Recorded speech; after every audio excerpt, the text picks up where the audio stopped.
inyigisho cyangwa se ikiganiro kugira ngo ibintu bikomeze bigende neza cyane.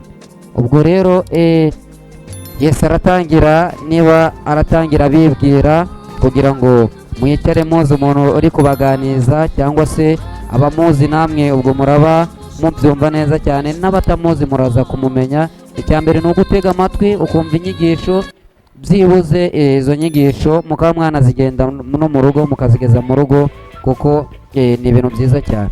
Yes, ikaze rero mu kiganiro, murakoze cyane. Naam. Assalamu alaikum warahmatullahi wabarakatuhu. Nahmaduhu wa nusalli ala rasulil karim. Kuri ubwo ngubwo hagati y'abayisilamu cyangwa se ubusabanyiramana hagati y'abayisilamu aho bahuye bifuza no kumenyana, nk'uko mbere y'uko mbibwira kugira mu byumve neza, Imana iti innamal mu'minuna ikhwa fa aslihu bayna akhawaykum wattaqullaha la'allakum turhamun. Abemera Imana bose ni abavandimwe, ngaho mwungu ubuvandimwe kugira ngo mugirirwe impuhwe. Ni kuri ubwo ngubwo rero giye muganira. Nitwa Yasin Rubavu, abandi musanzwe muzi ku izina rya Sheikh Yasin Rubavu. Umunsi rero nifuje kuza ngo tuganire ku byiza by'amawaidha nk'uko ari ibiryo bya roho, kubera ko umubiri utungwa n'ibiryo biva mu gitaka, kubera ko nawe uremwe mu gitaka, hanyuma roho igatungwa n'amawaidha n'ibyavuye mu ijuru, kubera ko yo nayo yavuye mu ijuru, inkomoko yayo ni muri aljana. Ni kuri uyu munsi rero niyemeje ko umunsi tuguza kuganira. A'udhu billahi minash shaitanir rajim. Bismillahir rahmanir rahim. Innal hamdalillah nahmaduhu wa nasta'inuhu wa nastaghfiruhu wa na'udhu billahi min shururi anfusina wa min sayyiati a'malina. من يهده الله فلا مضل له ومن يضلل فلا هادي له. وأشهد أن لا إله إلا الله وحده لا شريك له في الخلق والأمر، وأشهد أن محمدا عبد الله ورسوله صلى الله عليه وعلى آله وأصحابه أجمعين. الحمد لله رب العالمين حمدا كثيرا كما أمره. dutangiye dushimira Uwiteka Allah subhanahu wa ta'ala, we twiringira mu buzima bwa buri munsi, tukamusaba n'inkunga yiwe, tukamusaba yuko yatubarira n'ibyaha byacu, tukanamwikinga ngo aturinde ibibi bikorwa n'imitima yacu cyangwa se bitekerezwa n'imitima yacu, ndetse tukanamusaba yuko aturinda n'ibibi by'amakuboko yacu akora. Ndahamye nashidikanya kuri nta yindi Mana ikwiye kugaragirwa mu kuri uretse Uwiteka Allah subhanahu wa ta'ala, ndetse nkanamye yuko Muhammad ari intumwa y'Imana akaba ari umugaragu wayo.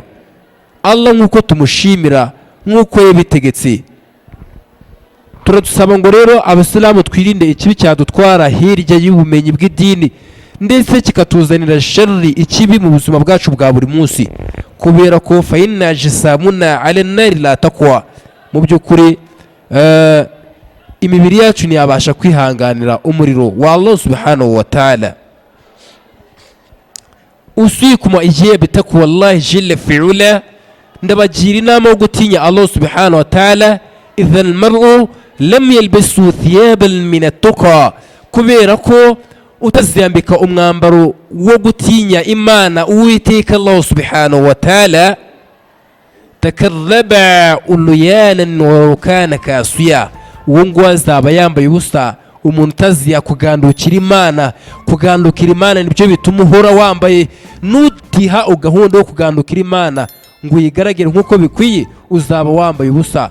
Wa khayrun liba'su ta'ati rabbi, umwambaro mwiza ni ugutinya Nyagasani umuremyi wawe.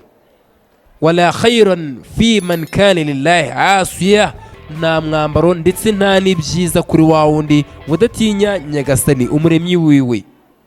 Bavandimwe ba Isilamu, Allah subhanahu wa ta'ala yaraturemye adushyira ku isi mbere y'uko adushyira ku isi hari ibyo agomba kutugeraho nk'ibihe byo kugeragezwa n'ibindi ari byo namwe muhoraho mu buzima bwa buri munsi. mbere y'uko Imana iti wama khalaqatul jinna wal insa illa liya'budun, nta kindi naremeye ibiremwa bitagaragara nk'amajini n'abantu uretse kungaragira.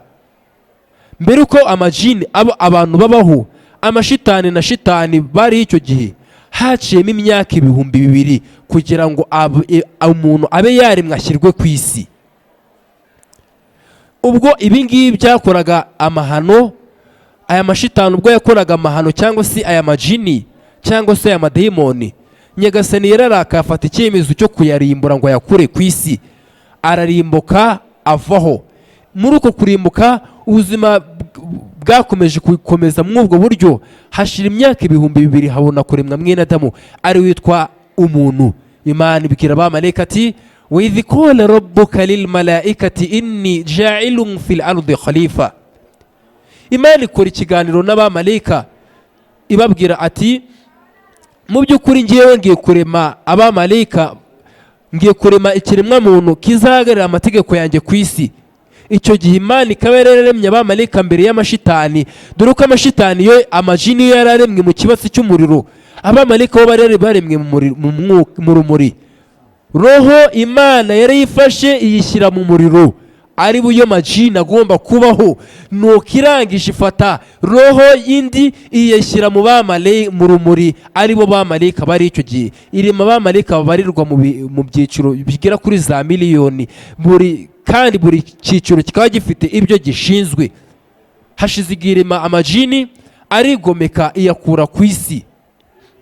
Ibwira abamarayika ko igiye kurema ikiremwa muntu kizahagarira amategeko ku isi.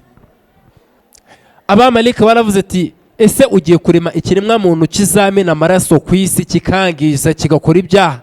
Qan wa nahnu nusabbihu bihamdika wa nuqaddisu laka qala inni bari'un minka inni akhafu Allah rabbal alamin. Nuko Imana ibwira abamarayika ati, abamarayika babwira Imana ati twe dutagatifu izina ryawe tukanagusenga tukaguhimbaza.